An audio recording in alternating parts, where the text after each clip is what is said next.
Bom dia, boa tarde ou boa noite para você. Professor João falando com vocês aqui. Eu não sei qual que é a hora que você pode estar escutando ou vendo esse vídeo, mas a gente tá em isolamento, a gente está saindo aí do período de férias antecipadas por conta da pandemia, e nas férias eu andei refletindo sobre uma forma de melhorar essa interação e de tentar ajudá-los de uma forma mais prática. E a forma que eu pensei foi justamente fazer um canal para mandar os conteúdos das séries que eu trabalho. E hoje eu vou começar então esse assunto, tá? E agora a gente vai falar com o sexto ano, tá? E na sequência eu vou mandando depois outros vídeos pro sétimo, pro oitavo e pro nono, pra gente poder acompanhar com os conteúdos, tá? Num primeiro momento eu vou fazer um apanhado daquilo que a gente já trabalhou em sala de aula. Óbvio, vai ser só uma questão para relembrar, uma questão só para rememorar, para refrescar a memória, porque esse período todo parado eu acredito que vocês podem ter esquecido algumas coisas e a gente aproveita e já retoma isso para a gente poder engatar e seguir na sequência. Outro recado, a gente não sabe quando que as coisas voltam ao normal, a gente está aguardando a posição das autoridades de saúde, porque o que é importante agora é a gente manter esse afastamento para a gente poder passar por essa turbulência, certo? Então eu vou começar conversando um pouquinho com o pessoal do sexto ano sobre o que é história, que é o primeiro conteúdo que a gente trabalhou. E a gente vai pensar um pouquinho algumas coisas sobre o que é história, né? Alguns conceitos de linha do tempo, um pouquinho sobre a questão das fontes históricas e a memória, né? Na sequência também a gente vai trabalhar um pouquinho com a questão das noções de tempo, né? Então, a gente vai começar. Período o que é história, né? É uma pergunta que a gente geralmente começa as nossas aulas lá no começo do ano, falando um pouquinho que é história, quando a gente pergunta, né? Os alunos já prontamente respondem, estudar o passado, é estudar aquilo que aconteceu. Só que não é bem assim, né? Tem um historiador que eu gosto bastante, que é o Mark Bloch, ele vai falar que justamente a gente vai buscar como se a gente fosse qualquer vestígio, qualquer traço de carne humana, e aí nesse ponto carne humana que ele fala, é no sentido tudo aquilo que o ser humano produziu. Tudo aquilo que a gente farejar um pouquinho dessa carne humana que ele coloca no seu texto, ele vai dizer que a gente consegue dizer que é história. Então, a gente não tem uma máquina do tempo, a gente não tem uma mágica para voltar atrás e observar as coisas como elas aconteceram. E a gente vai buscar isso aonde? Nas fontes históricas. Então as fontes históricas, elas guardam a memória daquilo que todos os seres humanos, os homens e as mulheres de determinada época, de qualquer época, produziram, certo? E a segunda coisa é a seguinte: a partir das fontes a gente vai utilizar e vai tentar entender como é que esses seres humanos viviam, como que eles pensavam, como que eles se comportavam em sociedade, e aí a partir daí a gente também pensa outros fatores, né, questão da sociedade, da economia, da política e da cultura que eles produziam, certo? E aí, na sequência, então, a gente começa discutindo um pouquinho sobre essas noções do que é passado e o que é presente, né? E eu gosto de começar, algumas vezes eu gosto de começar com uma citação do Mark Bloch. Mark Bloch, para quem não sabe, é um historiador francês, que é desse livro aqui que eu estou mostrando aqui para vocês.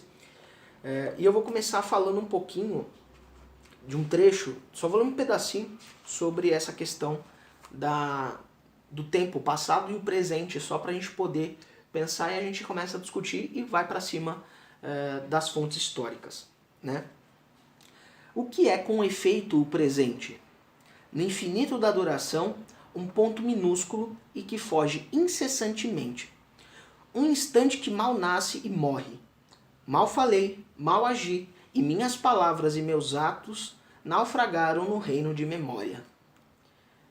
Então, o presente é um pedacinho minúsculo, e quando você pensa que ele Você pensa que ele já foi, ele já aconteceu e ele já é passado.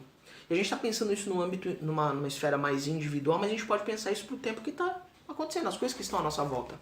Aquilo que aconteceu uma hora atrás já é passado. Aquilo que aconteceu na semana passada já é passado. E o que a gente pode definir como fonte histórica? A gente pode definir como tudo aquilo que o ser humano produziu, seja fonte escrita, né? Então, um livro, um diário, cartas, revistas, jornais, letras de música, tudo aquilo que a gente precisou escrever em qualquer tipo de linguagem é uma fonte escrita.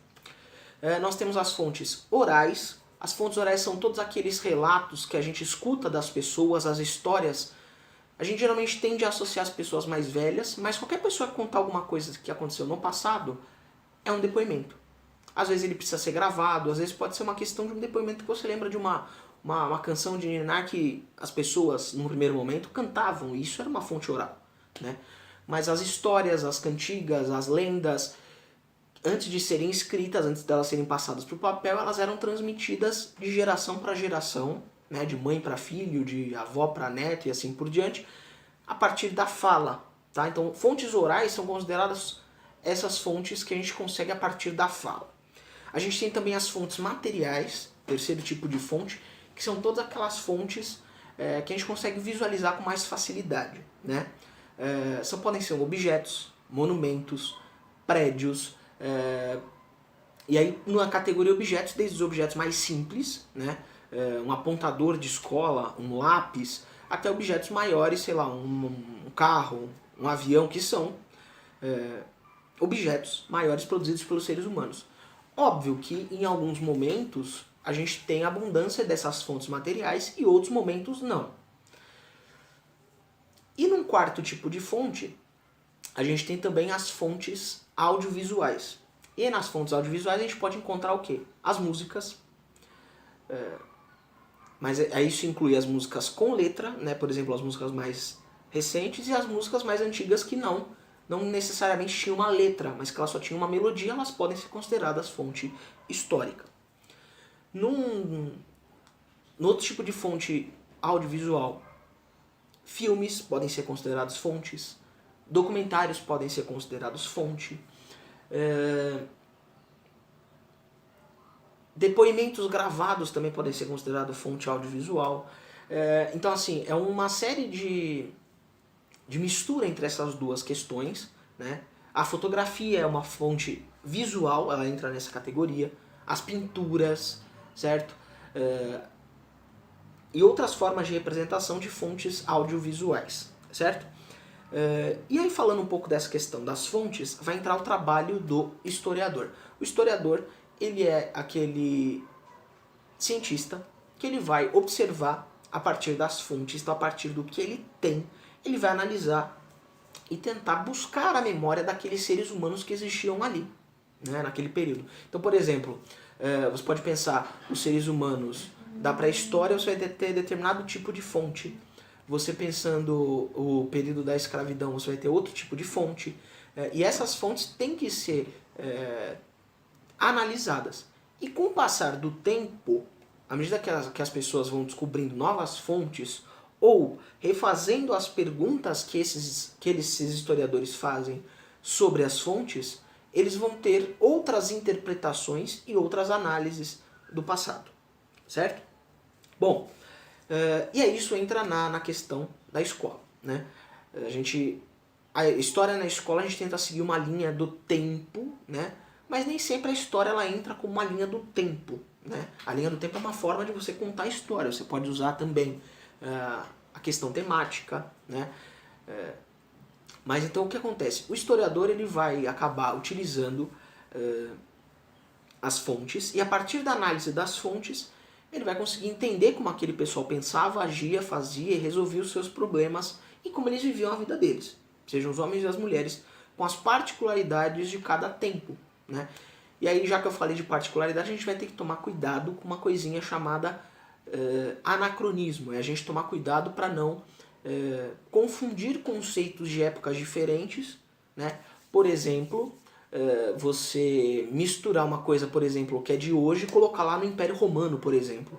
A mesma coisa é você pegar uma coisa que era usual na Grécia Antiga e colocar para hoje em dia, por exemplo, a comparação da democracia, né? São formas diferentes de você pensar, certo? Além disso, a gente tem alguns conceitos que são umas palavrinhas mais difíceis também, pegando esse ponto, sincronia e diacronia, né? A partir dos eventos, dos fatos históricos, dos períodos históricos, você tem o evento da diacronia, né, que é uma sucessão de fatos, né, e a sincronia, que elas são fatos que acontecem em paralelo, um ao lado do outro. Quando você pensa diacronia, você pensa uma série de fatos que vão, uma coisa vai puxando a outra. Então vamos dar um exemplo sobre a independência, né, a independência do nosso país, que a gente pode, por exemplo, começar esse processo diacrônico com a invasão, né, de Portugal pelas forças napoleônicas em 1807. E a gente entra em 1807 e vem todo o processo de evolução. A modernização do Rio de Janeiro, a abertura dos portos, a elevação do Brasil à condição de reino, né, em 1815. E aí você volta na data de 1820, por exemplo, que estoura a Revolução Liberal do Porto, e depois no ano seguinte eles convocam o rei para retornar para Portugal, o rei deixa o Dom Pedro aqui e você tem depois no ano seguinte a independência. Então não é um evento, não é um grande herói que fez isso, é um processo histórico que vai demorar. Ou, por exemplo, processos históricos, no caso agora da sincronia, são movimentos históricos que acontecem em paralelo. Você tinha, por exemplo, a questão da Primeira Guerra Mundial acontecendo, que a Primeira Guerra começa em 1914 e termina em 1918. A Primeira Guerra Mundial basicamente acontece na Europa, né? E, paralelo a isso, por exemplo, aqui no Brasil, a gente tem o processo da Guerra do Contestado, que ela estava acontecendo. Então, são processos paralelos, tá? E a gente pode pensar uma infinidade de outros movimentos. Então, a história ela não é linear, ela é muito mais uma questão de ponto de vista, tá? E para marcar essa passagem de tempo, né? Porque o tempo ele é uma coisa como... O tempo ele é infinito, como disse o Bloch no texto que eu li para vocês. E esse tempo infinito a gente entra como que é o tempo natural, é o tempo que ele acontece independentemente da vontade do homem, independente do homem e da mulher, no caso, eu estou falando homem espécie. Então, o tempo natural ele pode ser medido como a partir do movimento da natureza, né, o ciclo do dia e da noite, as fases da lua, por exemplo, o crescimento de uma árvore, por exemplo.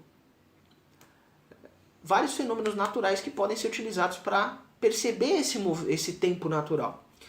Na sequência, a gente cria o tempo cronológico, que é a partir do momento que o homem inventa uma série de coisas para dizer, olha, eu preciso marcar esse tempo. Então, ele inventa os vários tipos de relógio, né? Relógio de sol, relógio de areia, relógio de água, que tem o mesmo princípio básico do relógio de areia. Inventam os calendários, né?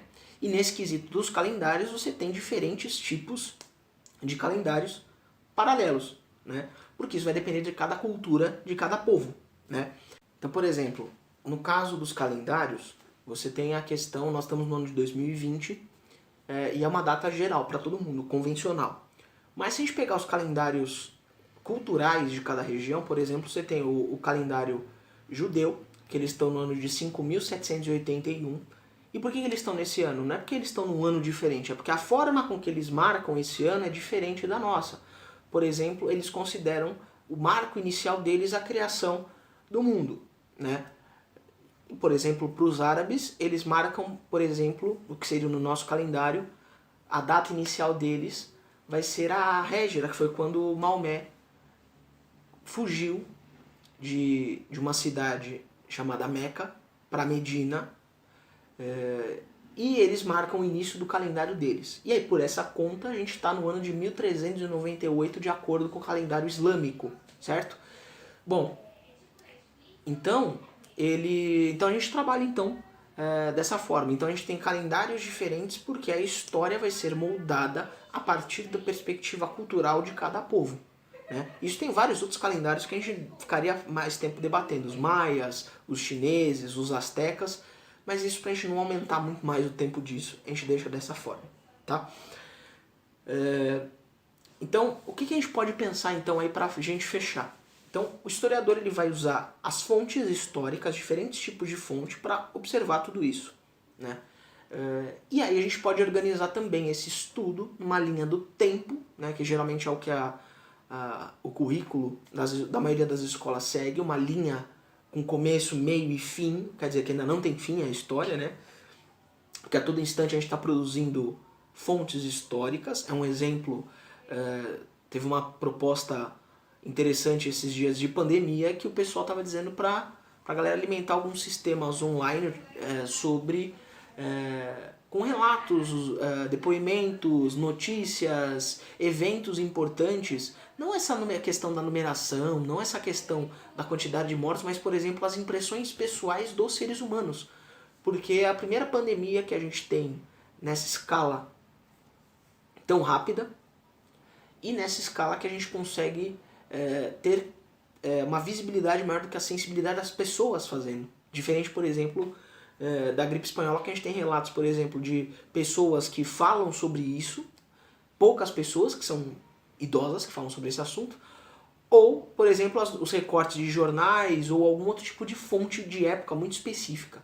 Então é uma forma também, eu tinha visto essa matéria algum tempo atrás, logo no começo da pandemia, que em alguns lugares as pessoas estavam querendo que vocês armazenassem seus relatos. Então, por exemplo, fazer um diário sobre a pandemia, né? É um exemplo. Então, e aí, basicamente, depois daqui a alguns anos seria analisado historicamente, não no sentido científico, né? No científico não, no sentido biológico, né? Mas enfim, eu acho que basicamente é esse início aí pra gente retornar, né? E no próximo vídeo a gente vai falar um pouquinho sobre a pré-história e a gente comenta sobre isso na próxima, tá bom? Eu espero que tenha sido interessante, eu gostaria que vocês já se inscrevessem, que vocês comentassem aí embaixo o que vocês acharam, dúvidas vocês coloquem aí embaixo também, a gente vai conversando. E para a galera do Classroom, por favor, entrem nas salas, participem, mandem suas dúvidas, as atividades para vocês fazerem eu vou postar por lá também, e materiais extras eu também vou postar também por lá. Fiquem atentos aí, boa sorte, se cuidem e até a próxima. Tchau, tchau.